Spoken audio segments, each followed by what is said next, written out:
Hi guys, Mike Chila here and welcome sa channel namin. And for today's vlog, I wanna share about wisdom. Kasi maraming mga tao araw-araw namimili, di ba?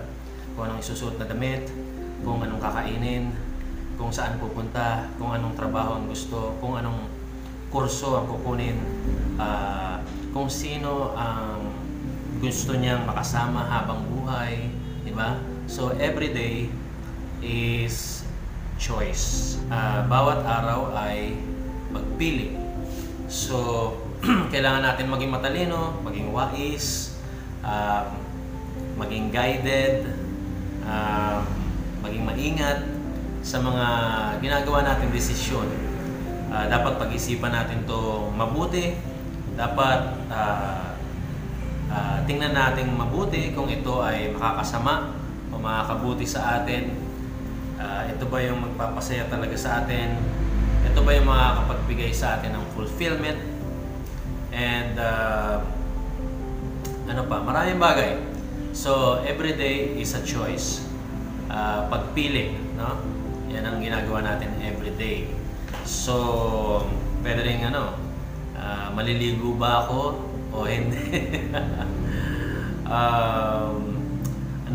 Pupunta ba ako ng simbahan o hindi? Pupunta ba ako ng mall o hindi? Sisiputin ko ba siya o hindi? So ite-text ko ba siya?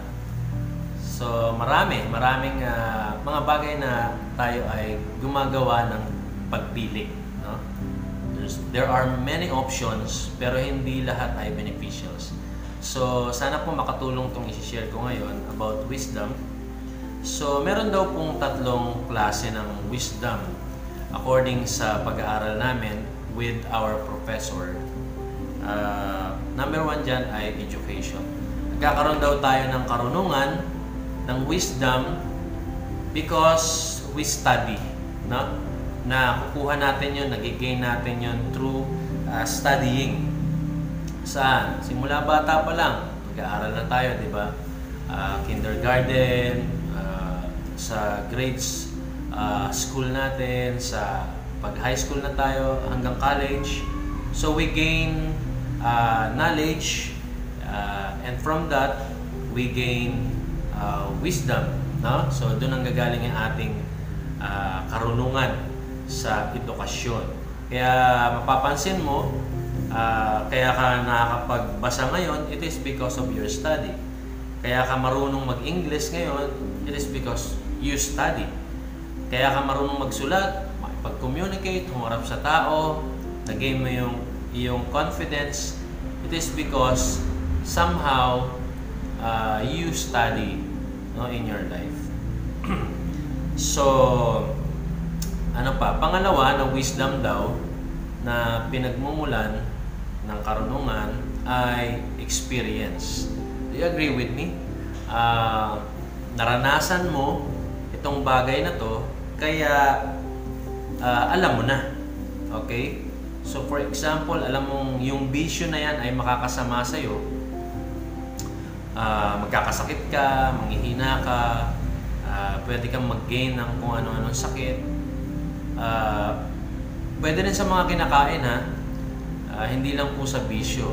For example, sobra ka sa maalat, so mag-gain ka nun ng sakit sa bato, o kaya ay sobra ka naman sa matamis, mahilig ka sa cake, mahilig ka sa ice cream, sa kahit na anong pagkain na matamis, yun, pwede ka rin magka-diabetes. So because you experience it, so alam mo na. Ang mahirap dyan, na-experience mo na, hindi ka pa natuto, di ba? We gain wisdom from education. We gain wisdom from experience. Okay, so sana po nag-enjoy tayo sa ating mga natutuklasan. And huli at pangatlo na wisdom, revelation, no? Ito raw ay hindi mo magigain sa education, hindi mo makukuha sa experience, kundi itong wisdom na to ay nagmula lang sa Diyos, kay Lord, no? Ano ang example niyan, Kuya Mike or Mike Chila? Ang isang example po dyan, mga nanonood, mga kapatid, nung si Haring Solomon ay natulog, na naginip siya, at siya ay kinausap ng Diyos sa panaginip. At sabi ng Diyos sa kanya, ano ang gusto mong ibigay ko sa iyo? At ang sabi niya is, napakalaki nitong bayang ito, Panginoon. Bigyan mo ako ng karunungan na magbibigay sa akin ng kakayahan para pamahalaan ang iyong bayan. So yun nga yung binigay sa kanya ng Diyos, and then ang nangyari, ang unang insidente is para masubok yung kanyang karunungan na nanggaling sa Diyos, no? Hindi nanggaling sa education, hindi nanggaling sa experience, kundi galing sa Panginoon. Merong dalawang nanay at pareha silang may baby, at ito magkasama to sa bahay, itong dalawang nanay na to na merong kanya-kanyang baby. And then yung nanay na isa ay namatay yung kanyang baby because of some reason, ano? And then ang ginawa niya, dahil una siya nagising, ipinalit niya yung baby niya sa baby ng isang nanay. So paggising nung nanay na isa, nagulat siya dahil ang katabi niyang baby ay patay na. Pero nung tiningnan niya mabuti, napansin niya na hindi niya anak yun. So yung reklamo ay nakaabot sa hari, at humarap sila sa hari, at nagpapaliwanag sila, at inaangkin nila pareho yung babing buhay. At ang sinabi ni King Solomon, pengi ako ng itak. Ano kaya mararamdaman ng nanay, no? Kapag sinabi na kukuha ng itak yung hari. So ang sabi ni Haring Solomon, pengi ako ng espada, ng itak, ng tabak, at yung bata hatiin sa dalawa. So yung tunay na nanay naging marugdob ang damdamin para dun sa kanyang anak, at ang sabi niya, wag niyo pong hatiin, wag niyo na pong gawin, wag niyo na pong hatiin yung bata. Ibigay niyo na lang po doon. Ibigay niyo na lang po sa kanya. Huwag niyo lang pong gawin yan. Alam niyo, sabi nung nanay na namatayan talaga ng baby, sabi niya, sige, hatiin. Sabing ganun. Ngayon, natuklasan ni Haring Solomon kung sino talaga yung nanay. At ang sabi ni Haring Solomon, yung baby na yan, ibigay dun sa tunay na nanay. Sino yung tunay na nanay? Yung tunay na nanay ay may matinding pagmamahal, may matinding pagmamalasakit dun sa baby niya, dun sa anak niya. Di ba? Sino yung tunay na nanay?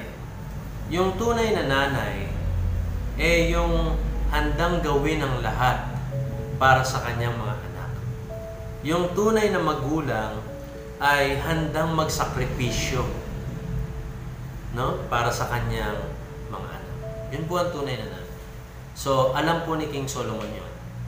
Nagawa ni Solomon yun dahil yun ay pinagkaloob ng Panginoon sa kanya. Nalaman niya kung sino ang tunay na nanay. So, ganun din po sa atin, ano? So, nakakatulong po sa atin dahil meron tayong edukasyon, ano? Kaya nating makiharap kahit na kanino dahil tayo nakapag-aral, kaya natin maipag-communicate somehow, no? Taglish or English with other people, kahit foreigner pa, di ba? And then experience. Pwede ka nang magbigay ngayon ng payo, di ba? Yung mga matatanda nga, palagi silang nagbibigay ng payo sa mga mas nakakabata. Ganito yan! Nadaanan na namin yan! Nadaanan na namin yan. No? Kayo, papunta pa lang, kami, pabalik na kami. So, experience, no? Wisdom. At ang pinakahuli ay wisdom na nanggaling o karunungan na nanggaling sa Panginoon. So, paano makukuha yon yung ganong klaseng wisdom? Ipinapanalangin po yun. Sabi po ng kasulatan na if you lack wisdom, you pray. You ask God. Hingin mo sa Diyos. Kung nalilito ka na sa mga bagay-bagay na meron kang plano, meron kang desisyon na dapat gawin, pero hindi mo maisip kung anong dapat gawin o solusyon. So, you pray to God. Ask God for wisdom. So, marami pong salamat. Sana po nag-enjoy kayo sa inyo pong pakikinig at panonood. God bless you po. Be positive. At sa mga hindi pa po naka-subscribe, please subscribe and click the bell.